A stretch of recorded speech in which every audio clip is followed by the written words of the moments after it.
আসসালামু আলাইকুম। যারা নতুন নতুন সৌদি আরব আইবা বুঝছো নি, তোমরা বাড়ির থেকে 1 বছর নিম্ন থাকে 1 বছরের বাড়ি খরচ পাতি কিন্তু বাড়িতে জমা দিয়ে যাবা। এটা জানো নি? ওই যে লোকটা বাড়ির থেকে এসে কয় মাস হয়েছে? 9 মাস হয়েছে, মাত্র স্যালারি পাইছে 2.5টা। এখন প্রায় 4 মাস পরে 5 মাস রানি, তো 4 মাস পরে একটা স্যালারি দিছে ফির আবার। ওই স্যালারি তোলার জন্য আজকে গেছিলাম, কিন্তু ব্যাংকগুলো ব্লক হয়ে গেছে, টাকা দেয়নি। ATM block. এখন আবার এটিএম আপডেট করে দিচ্ছি আর কি। তো যারা যারা সৌদি আরব ভাই নতুন চিন্তা ভাবনা করে আইসো, তারা পরিস্থিতি বেশি সুবিধা না। যারা আগে সবাই না করতাম না, আইসো সবাই ফেলে আইসো সৌদি আরব। এরা 80 টাকা সবাই আসুক, সবাই মিলে আমরা ওই যে আর কিছু আইতেছে।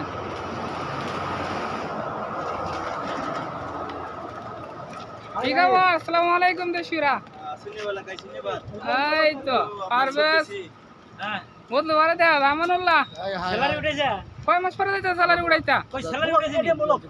হ্যাঁ tiga bulan saja. 3 bulan. এই বাংলা কো মালা মালা তো মানে সৌদি আরব কও যাও পিগিলা।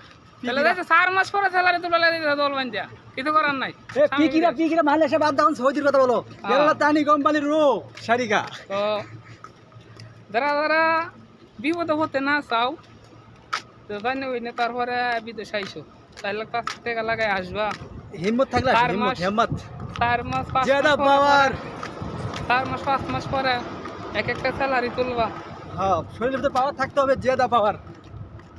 আর যাদের 4 মাস পর পরে 3 মাস পর এক স্যালারি পাইলে চলবো, তারাই আপাতত সৌদির ভাইতে পারো। এর বর্তমানে সৌদির অবস্থা 3 মাস 4 মাস পর একটা বেতন দিব, বেশিরভাগই সাপ্লাই কোম্পানি। তো পরিস্থিতি বেশি ভালো না।